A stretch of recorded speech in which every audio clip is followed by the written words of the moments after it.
Hi everyone, I'm Marcy and this is another Marcy's Meal Deals. Again, we're approaching the spring holidays, and even though a lot of people have time off work, not everyone has a big family gathering to go to. Some people still have to work on the holidays. And so like I did with Christmas and Thanksgiving, I wanted to show a small, simple way to still have a traditional Easter meal without serving 1,000 people. We're going to have a basic menu of some ham slices, some dinner rolls, some roasted sweet potatoes, green beans, and ginger honey glazed carrots. Should be pretty good, should be pretty tasty, and we're going to have dessert too. We'll get to that in a few minutes. So we're going to start by dressing our ham slices. Now, we're going to cook all of our food on 2 sheet trays. So I've got the ham laid out in a row right down the center of my 1 sheet tray.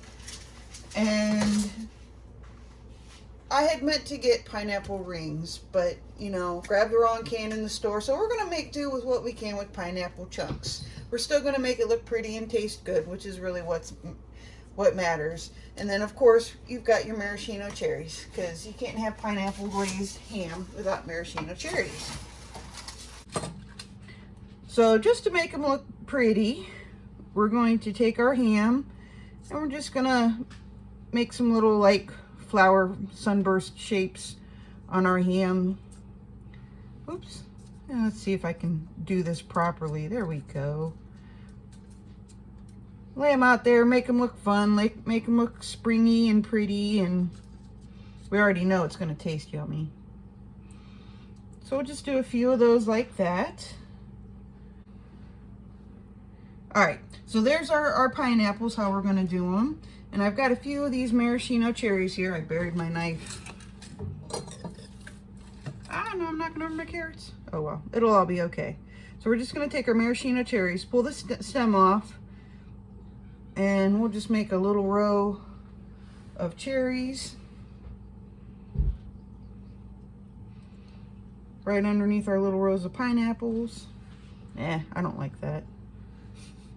Let's just do that.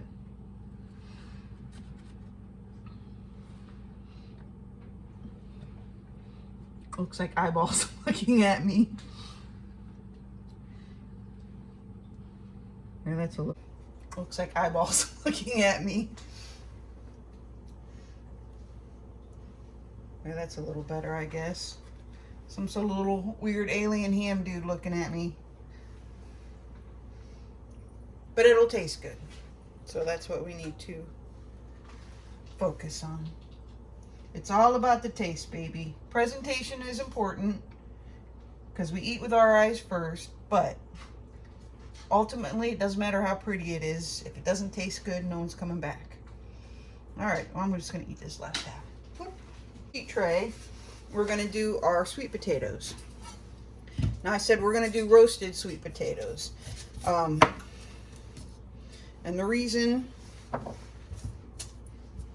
we're going to do roasted sweet potatoes is because we're roasting everything together.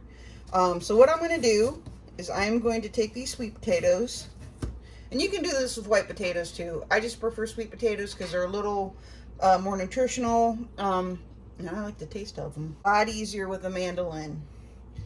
The trick with the mandolin is use the guard if you have one, and if you don't, always know where your fingers are. Otherwise, they're going to be ending up with the vegetables, and nobody wants roasted fingers for the holidays.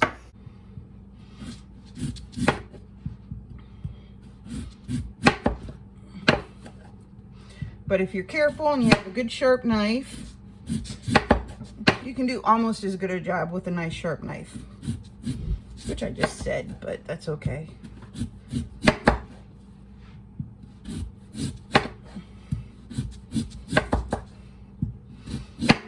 The trick is to get these all kind of universally, as close to universally thick as you can, or thin, however you want to think of it.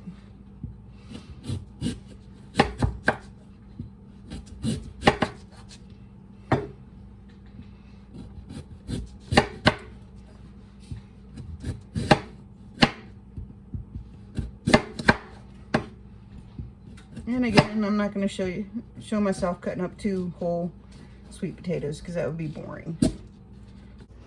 Now when you get down to about this much, don't try to keep slicing it thinner and thinner. Even on a mandolin, when you get down to this much, just throw it away. Your fingers is not worth that little bit of a potato. All right, we're just going to do this other one because this is our dinner. Okay, so we've got our nice thin slices of sweet potatoes here. So I'm going to chuck them into a nice big mixing bowl.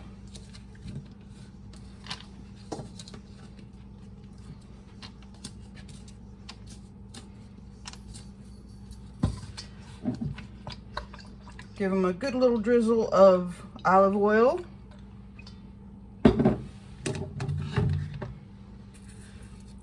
Some salt. Good pinch or two because there's a couple of potatoes there. Some fresh ground black pepper.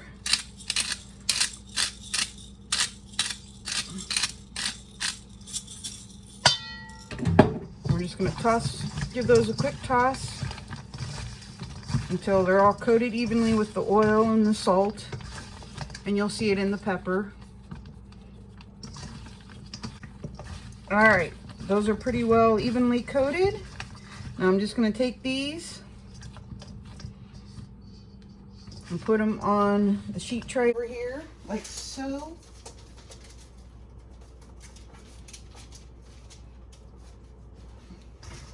I'll show you what I'm doing here in a second.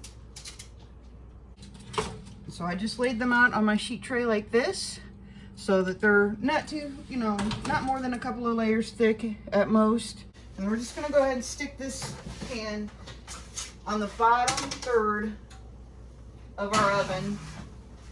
Our oven is heated to 425 degrees, so those can get started cooking. Now, since our bowl has got olive oil, salt, and pepper in it, I don't need to worry about cleaning it out or anything to do our green beans.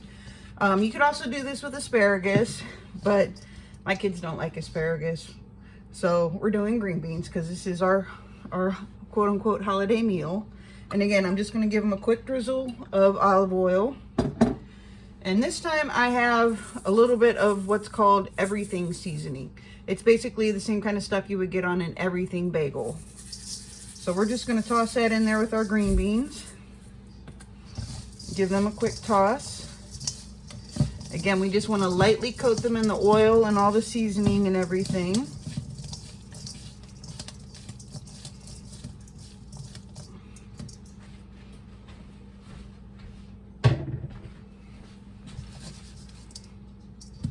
All right, that looks good.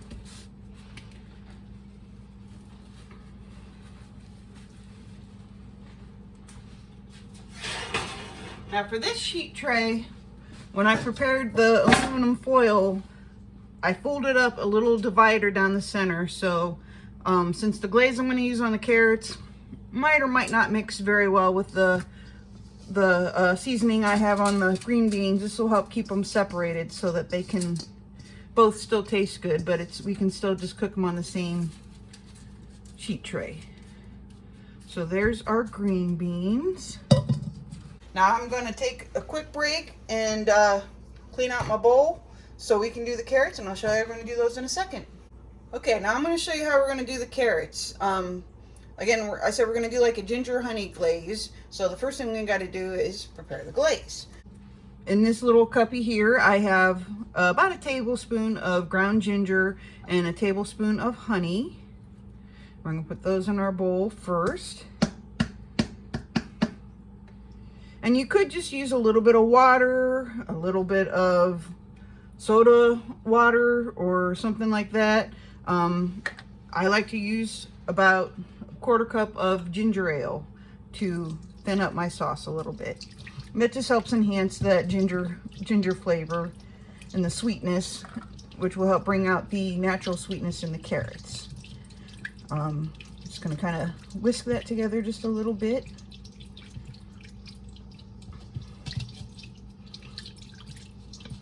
It's not going to whisk together completely, but it will disperse the sweetness from the honey a little bit better We're going to just sort of let that sit aside there for a minute. Oops, my little whisk fell in. And then here I've got 3 good-sized carrots, already peeled and trimmed. You guys don't need to watch me do that. I think you already have seen me do that enough. So we're just going to take our carrots and cut them. These are pretty big, so we're going to cut them in half, lengthwise. And then just to be a little fancy, I'm going to cut them on the bias, like that.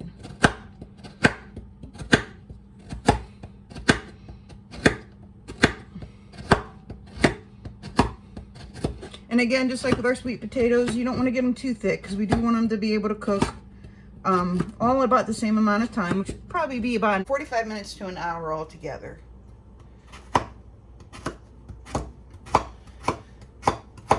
I wish I was one of them fancy cooks that could just right down the carrot, but I'm not. I started too late in life. That doesn't mean you can't get good at it. I just haven't mastered it yet. But I'm working on it. I get a little faster every time I do it, and that's what really matters, right? As long as, again, like I said, as long as food comes out tasting good, who really cares?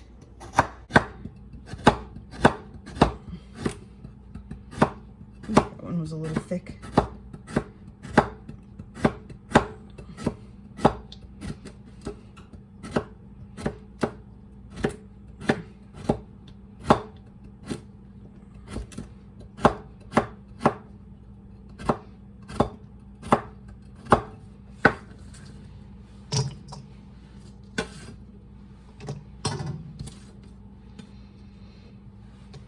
These 2 carrots are not quite as thick as that other one was, so I'm just going to cut them completely on the bias. All right.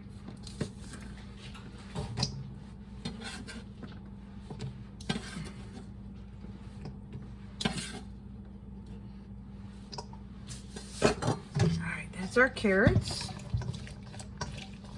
And just toss those in that glaze we made a few minutes ago.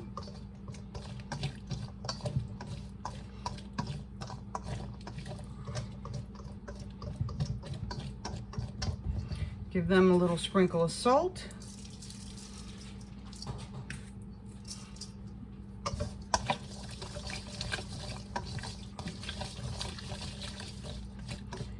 And then we're just going to put those on the other side of our divided sheet tray here. And try to do it so I don't get too much of the liquid on there, because that'll just make it harder to clean up. And I want to control how much of that I get on there.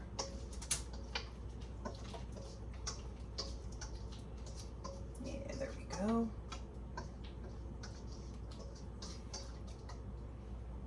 All right, come on. All of our pretty carrots there.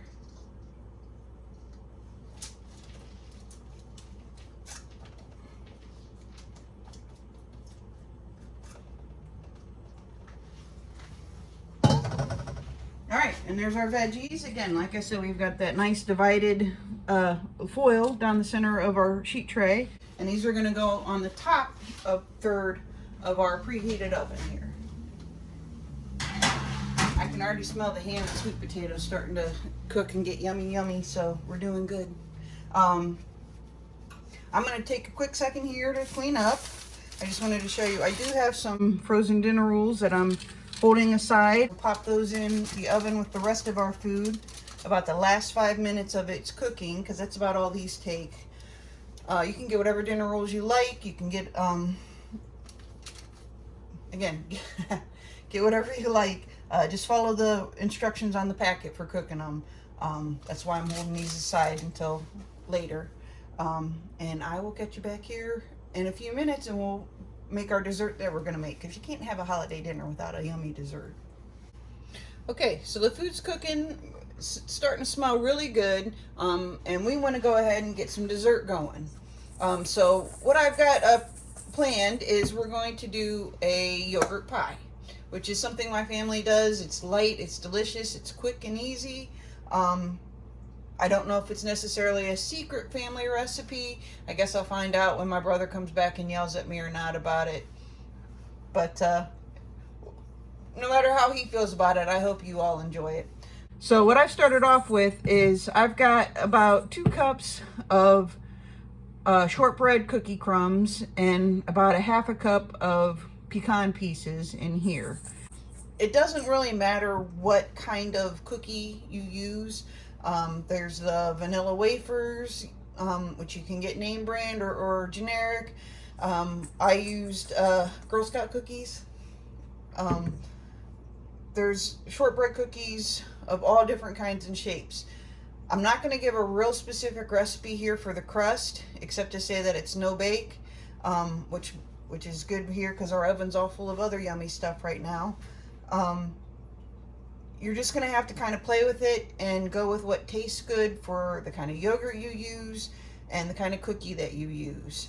The Girl Scout cookie shortbreads, or trefoils, I hope Girl Scouts doesn't mind me, a former Girl Scout, using names, has a lot of butter and sugar in it, so I'm not going to add a lot more.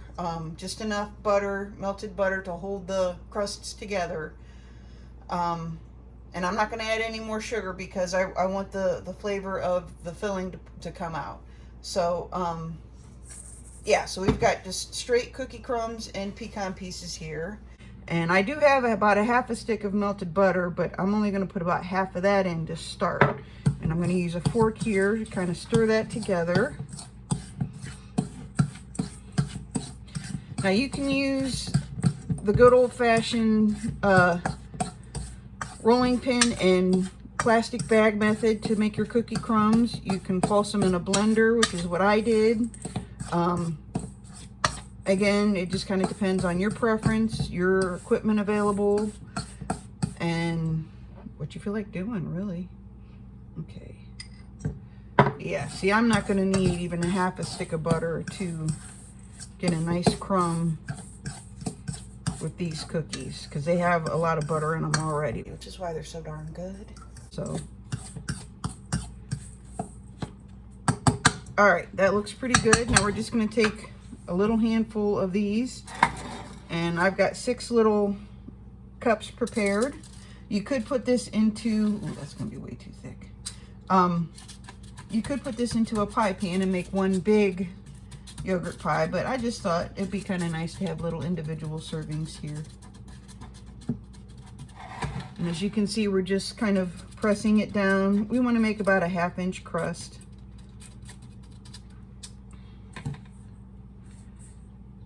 So maybe about 2 tablespoons of the mix is all it's going to take to make a nice little crust on the bottom of our cups here.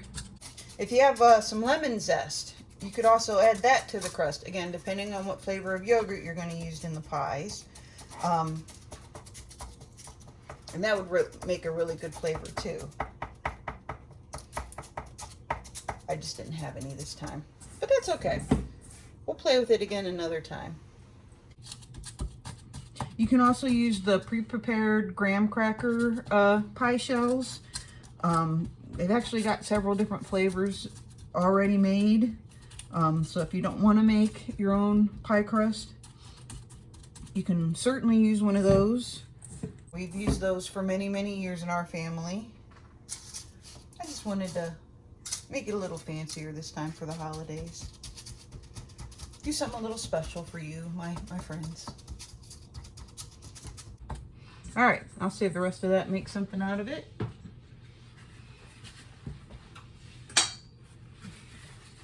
Now in here we've got about a cup of heavy whipping cream with just a little bit of, about a teaspoon of vanilla, and a little bit, about a teaspoon again of agave nectar for sweetness. We're just going to blend that until we get a nice fluffy texture, whipped cream texture. And I forgot something. I am using peach yogurt this time. Again, you can use any flavor you like, but one thing I do like to do when I do these is include a little bit of fresh fruit. Since it's only April, fresh peaches aren't exactly available right now, so peaches and raspberries go very nice together. So I'm just gonna cut up a few of these raspberries and put them right down here in my tart shells. Just to give us a little extra burst of freshness and a little, you know, more, I'm drawing a blank here, complex of a flavor profile. Just something a little special. Again, it's for the holidays. Now you may see that I'm putting these in the tin, the papers face up. And that's because I don't want the cut edge of the berry to react with the sugars in the cookie, because that will make the cookie soggy. So if I put the cut ends face up, then yes, they will interact with the whipped cream mixture, but it's not gonna make the crust soggy as quickly. All right, I think that looks pretty good. So as I said, we've got our whipped cream almost to stiff peaks. You don't want to overmix it because it'll make butter instead of whipped cream, but you also don't want to undermix it because we are going to fold in our yogurt with it. You want to get 2 of these little containers. It doesn't matter what flavor, what kind. Greek yogurt. If you get fruit on the bottom, obviously make sure you mix it up before you fold it into your yogurt or into your whipped cream. Ooh.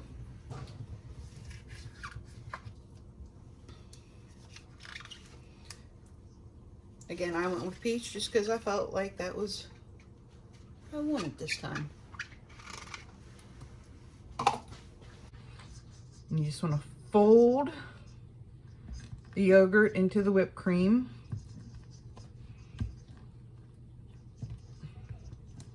Don't stir, because that'll flatten that nice fluffy texture you just worked so hard to get with your whipped cream. I mean, you could always go out and buy a tub of processed whipped topping. That is certainly what we've done many times in the past. But since I've learned a little bit more culinary-wise, I just feel like you can't beat the taste of fresh whipped cream. That's why I like to do it whenever possible. All right. With most flavors of yogurt, you're going to be able to tell pretty easily when the yogurt and the whipped cream are mixed pretty well. This one's pretty light, so I think I got it. So we'll just see how it goes. But we're just going to take a glob of that mix, put it down in our little tin here. I keep calling it a tin. It's, call it whatever you want, cupcake, paper, whatever. All right, so there's our dessert. We'll pop those in the freezer, like I said, until we're ready for dessert, and they'll be nice and firm and yummy and delicious. We will come back when all the food is ready to come out in the oven and go from there. We'll see you then. So it's been about 45 minutes. Since we sliced everything nice and thin, it didn't take quite as long to cook, so we timed it pretty well. As you can see, we've got quite an array here. If you wanted to have a nice family sit-down dinner, you could put everything up in serving containers, of course. But we're just going to go ahead and plate ourselves a little plate right here. We've got our pretty ham with the pineapple and cherries on it. We're just going to go ahead and take a couple slices of that. And our sweet potatoes, I had to cheat. I got a couple bites of sweet potatoes already. They are really, really, really tasty. Nice and tender, a little crispy on the edges like a chip.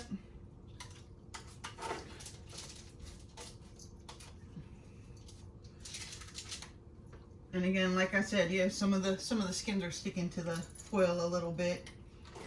But better the foil than a pan. That's why we use the foil.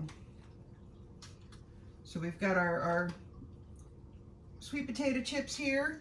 We've got some green beans. Oh, those smell good. I'm making a mess all over my nice clean stove. Shame on me. Probably could have gotten a better spoon or something than this.